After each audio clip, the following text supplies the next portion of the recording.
All right, so get this. You sent us a treasure trove of articles and excerpts all about oracles and prophecy. Really? Yeah. It seems like you're hooked on more than just like who the big historical players were, but the really juicy stuff. Like how these stories make us question truth, interpretation, and even what's really real. That's what I call a deep dive. It's fascinating how these ancient practices still resonate with us today, even in our technologically advanced world. Right. And we're not just talking about those hazy movie scenes with someone getting their fortune told. This is about how those predictions shaped empires, wars, the whole shebang. Absolutely. What often gets overlooked is how central oracles were to decision-making in many ancient cultures. Kings and emperors relied on them for guidance, essentially using these prophecies as tools to navigate uncertainty and justify their actions. Okay, but let's be real, those pronouncements were always a bit cryptic, weren't they? I mean, talk about high stakes when one vague phrase could make or break an empire. Oh, absolutely. It reminds me of that article you sent about King Croesus, the one who was so convinced he'd conquer Persia. Right. Did you find his story as mind-blowing as I did? Oh, absolutely. Croesus' story is a classic example of how the desire for certainty can lead to disastrous misinterpretations. For sure. He heard what he wanted to hear from the Oracle of Delphi, assuming he would be the one to destroy a great empire. And bam, that backfired spectacularly. It did. Instead of conquering Persia, he ended up being defeated by Cyrus the Great, and his own empire crumbled. Wow. It really highlights how dangerous it is to impose our own interpretations and desires onto ambiguous information, especially when the stakes are high. It's a timeless lesson, isn't it? We might not be consulting oracles at Delphi anymore, Yeah. but we still see this in our own lives, right? We cling to data points, expert opinions, even social media trends, searching for that sense of certainty in a world that's constantly changing. It's human nature to seek reassurance, to try to control the uncontrollable. It's so true. But the Croesus story is just one example. What other historical moments were influenced by these supposed prophecies? Oh, there are countless examples. Think about the Battle of Salamis, a pivotal clash between the Greeks and the Persians. The Athenians were massively outnumbered, facing almost certain defeat. Oh, wow. Desperate, they turned to the Oracle of Delphi, who told them, "Though all else shall be taken, within a wooden wall shall safety be found." Talk about cryptic. How did they even begin to interpret that? Right.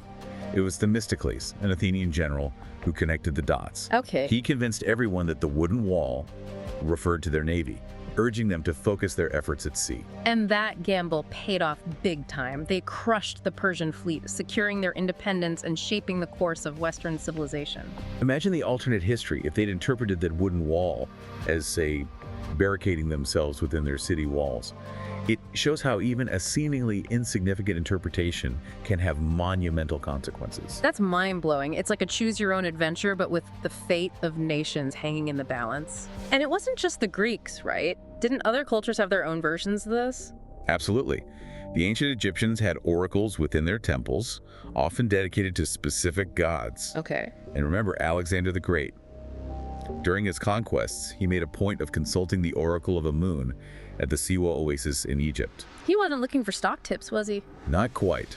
He wanted confirmation that he was the son of Zeus, a divine stamp of approval to solidify his claim to rule. Oh, wow. Whether he truly believed it or was just playing the political game, it goes to show the power dynamics at play. It makes you wonder who was really pulling the strings. Were these oracles savvy political strategists themselves, or were they just caught in the middle trying to make sense of it all? That's the million-dollar question. Were they shrewd manipulators playing on people's desire for answers? Or were they true believers interpreting these ambiguous messages as best they could? It's like trying to decipher a cryptic text message from someone who speaks in riddles. Were these oracles just messing with everyone, or did they actually believe they were tuned into something bigger? That's a question that has fascinated scholars for centuries. And speaking of believing in something bigger, your research on the Nazis and their obsession with the occult adds a whole other layer to this. Oh, yeah. It reminds me of that chilling book you shared about Himmler and the SS. Oh, man, don't even get me started on that. I mean, we all know about the Nazis' horrifying ideology, but their fascination with the occult always sends chills down my spine. Right. It's like something straight out of an Indiana Jones movie, except way more sinister. What's unsettling is how they tried to blend ancient myths and symbols with their own twisted worldview. Yeah. Like Heinrich Himmler, the head of the SS.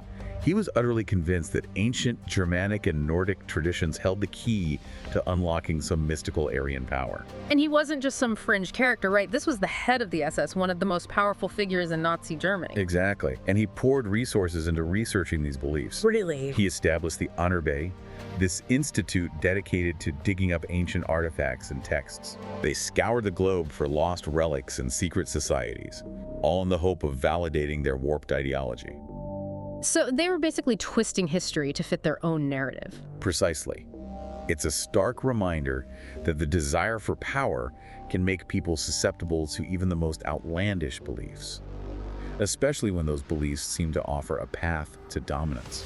It's scary how seductive those kinds of narratives can be. Right. And it wasn't just Himmler, was it? It wasn't Hitler himself into this stuff. Hitler had a more complex relationship with the occult. Okay. He was skeptical of some practices while being deeply fascinated by others, especially those that aligned with his vision of Aryan supremacy. Right. He reportedly had a strong interest in the prophecies of Nostradamus. Nostradamus, the guy who wrote those incredibly vague predictions that everyone tries to interpret. The very same. Hitler and his propaganda minister, Joseph Goebbels, even twisted Nostradamus' quatrains to promote their agenda, claiming they foretold Nazi victories. Oh my God. It's incredible how even someone as ruthless and seemingly pragmatic as Hitler could be swayed by these ideas.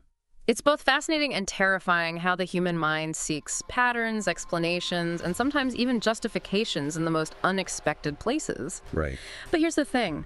This desire to predict the future, to control outcomes, it's not confined to history books, is it? You're absolutely right. We haven't outgrown our fascination with the unknown. Yeah. We might not be sacrificing animals or reading tea leaves anymore, but we've created our own modern-day oracles, haven't we? Yeah, for sure. Data algorithms, artificial intelligence. We're surrounded by systems that process information and make predictions about everything, from the weather to the stock market. And that brings us to a truly mind-bending aspect of this deep dive. Right. What if the concept of the oracle, while not necessarily supernatural, is more relevant now than ever before? Because what we're witnessing in fields like quantum computing and game theory is essentially the creation of technological oracles. Okay, I have to admit, that's blowing my mind a little bit. How can something as complex and cutting edge as quantum computing be considered an oracle? It seems like a huge leap from Delphi to digital. Think about it this way. Oracles were sought out to provide insight into the unknown, to guide people in making decisions when faced with uncertainty. Right. Quantum computers, in a sense, are doing something similar. They're basically prediction machines on steroids, capable of processing information and solving problems at speeds we can barely comprehend. Exactly. Within quantum computing, there's this concept called a quantum oracle. It's a powerful tool used in algorithms to figure out the properties of data with incredible speed and efficiency, making it a game changer for things like cryptography and drug discovery. So, while not predicting the future in a mystical sense, these quantum oracles are giving us access to information and solutions that were previously unimaginable, essentially guiding scientific progress. Precisely, and it's not just quantum computing. Game theory, which is used in fields like economics, politics, and even military strategy, relies on complex mathematical models to predict behavior and outcomes in complex systems. So instead of consulting the stars or throwing bones, we're building algorithms that can simulate strategic interactions and anticipate potential consequences. Exactly. These models can help us understand the ripple effects of a policy change, the potential outcomes of a political campaign, or even the success rate of a marketing strategy. Wow. It's like having a strategic oracle that can play out countless scenarios, giving us a glimpse into potential futures. This is incredible. We've gone from deciphering cryptic pronouncements to building algorithms that crunch unimaginable amounts of data. I know. It's like our tools for navigating the unknown have leveled up exponentially. For sure. But how does this connect to something like climate modeling, which you mentioned earlier? I mean, those models aren't exactly telling us our personal destinies, are they? No, but they are providing us with invaluable insights into the future of our planet. Climate models are constantly analyzing data, simulating complex interactions within our atmosphere, oceans, and ecosystems. And they're giving us those increasingly urgent warnings about rising sea levels, extreme weather events, and the potential for irreversible damage if we don't change course. Exactly. While not supernatural, they are functioning as a kind of planetary oracle, alerting us to the potential consequences of our actions and urging us towards a more sustainable path. It's incredible how, throughout history, we've always sought ways to make sense of the unknown, to catch a glimpse of what might lie ahead. Right. And now it seems our tools for doing so are becoming even more powerful and complex. And that's precisely where the big questions arise, isn't it? Yeah. If these technologies, driven by artificial intelligence and quantum computing, can predict, simulate, and potentially even shake the future, who gets to control these tools, and how do we ensure they're used responsibly? It's like we're creating a new generation of oracles, ones with the potential to be incredibly beneficial, but also incredibly dangerous, depending on the hands they're in. It's a topic that deserves a deep dive of its own. But for now, let's shift gears a bit. Okay. We've been talking about oracles who interpret the physical world, but what about those who tap into the unseen realms of dreams and intuition? You know, it's funny how we often separate the technological from the mystical, Yeah. as if they're like two completely different categories. Right. But what we've been talking about, data algorithms, quantum oracles, it's almost like we're using technology to recreate those ancient practices of seeking guidance from the unknown, just in a more complex digital way. It's an intriguing parallel, isn't it? And it speaks to that enduring human need to make sense of the world, to find patterns and meaning, Yeah. whether through interpreting the rustling of leaves or deciphering complex algorithms. Speaking of finding patterns and meaning, remember that article you sent about Edgar Cayce, the sleeping prophet? The guy who claimed to access prophetic visions and medical diagnoses while in a trance state. Right. That always seemed like a direct line to those ancient oracles who interpreted dreams as messages from the gods. Cayce's case is particularly fascinating because he didn't necessarily see himself as a psychic in the traditional sense. He claimed to be tapping into a universal source of knowledge, a concept found in several mystical traditions, often referred to as the Akashic Records. Akashic Records. That sounds like something out of a fantasy novel. What exactly were they supposed to be? The concept varies depending on the tradition, but generally it's described as a non-physical realm or dimension where a record of all events, thoughts, and emotions throughout history are stored. Okay. Think of it like a cosmic library or a universal database of existence. Okay, so if I'm understanding this correctly, Cayce believed he could access this cosmic library while in a trance state, which he then interpreted as prophetic visions or medical insights. Right. But wasn't his process similar to lucid dreaming, which you mentioned earlier? That's a great observation.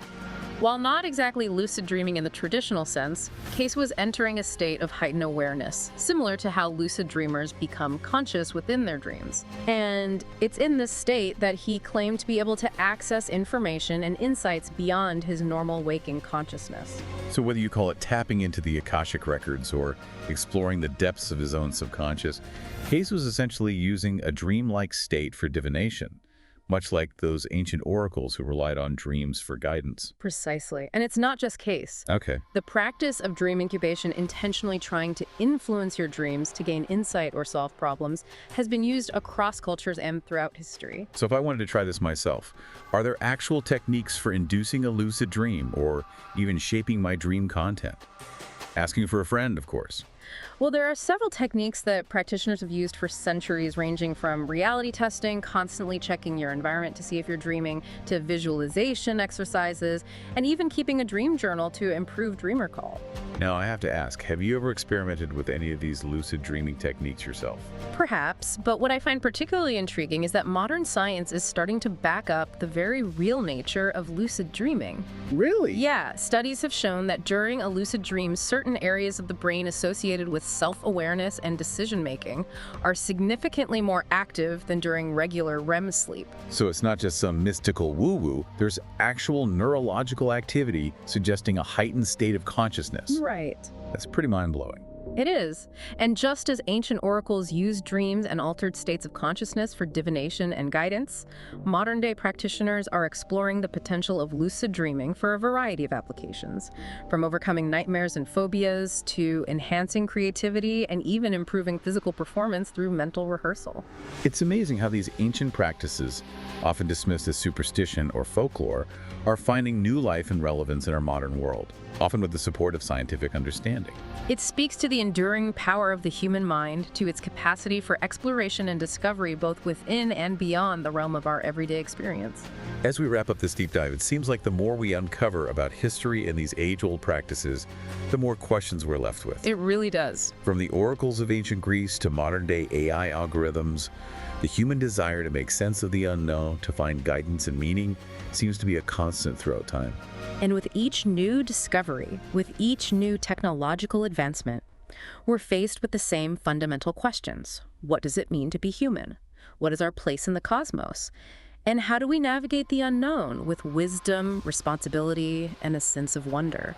Those are questions for you to ponder as you continue to explore these fascinating topics. From ancient prophecies to the potential of AI, it seems like the quest to understand the unknown is as human as it gets. Absolutely. Until next time.